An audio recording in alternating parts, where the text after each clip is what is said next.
Saya mau nanya dulu, Rasulullah mazhabnya apa? Yakin? Bukan Syafi'i, bukan Hanafi, bukan Maliki. Yakin? Bagus, pintar. Ingat baik-baik, Rasulullah nggak punya mazhab, sahabat nggak punya mazhab. Paham sampai di sini?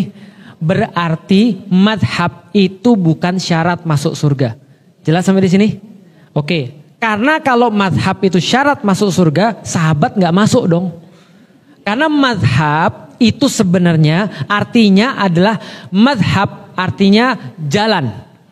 Karena zahaba artinya berjalan. Mazhab artinya jalan. Maksudnya gimana? Jadi gini loh, ulama tuh baik.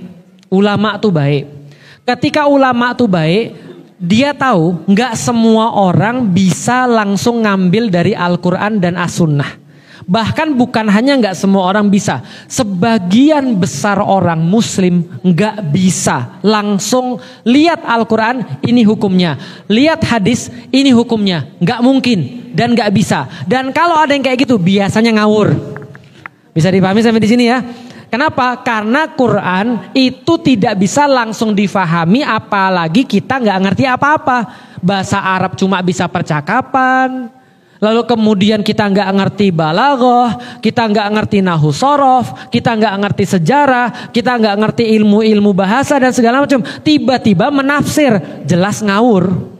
Sampai sini paham ya? Maka ulama-ulama ini baik. Ulama-ulama ini ngasih gini loh caranya, jadilah madhab. Oke, kalau gitu saya kasih tahu. Nih, pernah makan mangga?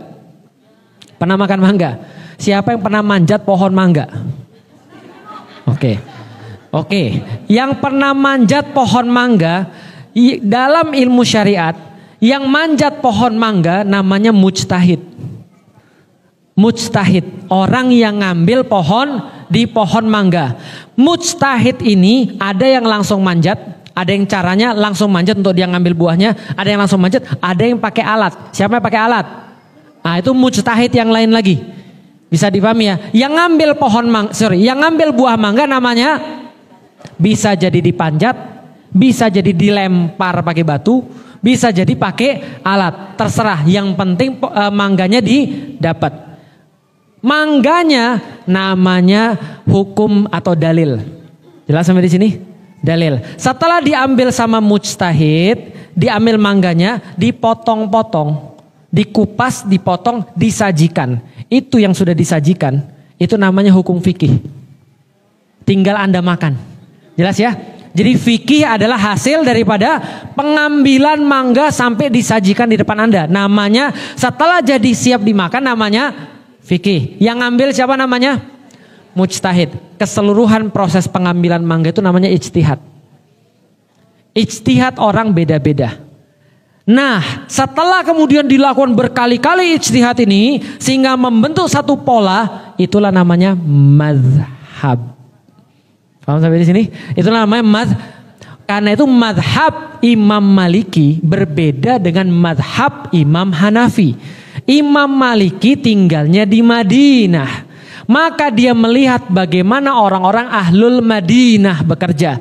Karena dia tahu yang paling tahu tentang sahabat yang paling tahu tentang Nabi adalah sahabat. Yang paling tahu tentang sahabat adalah tabi'in. Yang paling tahu tentang tabi'in adalah tabi'ut tabi'in. Atau orang-orang yang tinggal di Madinah. Karena ini kota tempat Nabi hidup. Maka kebiasaan penduduk Madinah adalah core atau tulang punggung daripada madhab saya. Paham ya? Jadi Imam Malik itu, dia kalau menghasilkan sesuatu hukum, itu banyak melihat pada bagaimana penduduk Madinah. Jelas sampai di sini? Beda dengan Imam Hanafi, tinggalnya jauh dari Madinah. Maka beliau banyak menggunakan kias, akal, arok. Pemikiran beliau sangat canggih sekali. Itu Imam Hanafi. Muncul setelahnya Imam Ahmad bin Hambal. Menggunakan pendekatan berbeda. Lebih banyak rely pada hadis. Lebih banyak rely pada turos. Pada kemudian bagaimana kemudian hadis Quran dipahami oleh para sahabat. Maka itu dianggap mazhab yang paling kayak sangat rigid. Bisa dipahami ya. Ini hukumnya ini, nggak boleh yang lain. Ini hukumnya ini, kalau nggak ada hadis nggak boleh dan segala macam. Ini Imam Syafi'i ngelihat semuanya, belajar sama Imam Maliki. Dia hafal Muwatta Imam Malik ketika berumur 9 tahun. Bayangin, kitab Quran gak usah ditanya lah.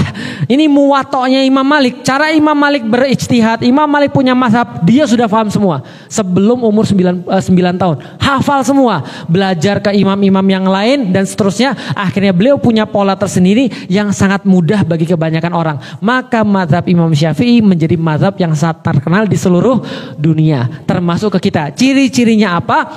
Ciri-cirinya mazhab Imam Syafi'i bertolak belakang dengan mazhab Imam Hanafi dalam beberapa hal. Contoh, bertolak belakang bukan berarti jelek ya. Jadi gini, Imam Syafi'i itu sangat-sangat rigid, sangat-sangat detail dalam urusan ibadah, tapi sangat-sangat mudah dalam urusan muamalah. Jadi kalau sholat nih, rigid, sentuh, batal. Kayak gitu kan ya. Lalu apa lagi? Harus sampai begini dan seterusnya. Itu Imam Syafi'i itu. Tapi kalau dalam muamalah dipermudah sampai Imam Syafi'i. Itu ciri-ciri Imam Syafi'i. Kalau Imam Hanafi sebaliknya, dalam sholat itu lebih mudah. Tapi dalam muamalah lebih sulit. Lah setiap orang punya mazhab sendiri. Nah pertanyaannya adalah kalau misalnya kita mazhabnya berbeda dengan mainstream seperti apa? Ya pertama tadi, orang gak bermazhab juga gak apa-apa. Tapi karena kita tuh sadar kita itu gak pinter, gak ada jalan selain sekarang. Paham sampai di sini ya? Ingat dulu ya. Anda nggak boleh menganggap mazhab itu wajib. Tapi karena kita itu bodoh, mbok ya tahu diri. Orang bodoh ya bermazhab.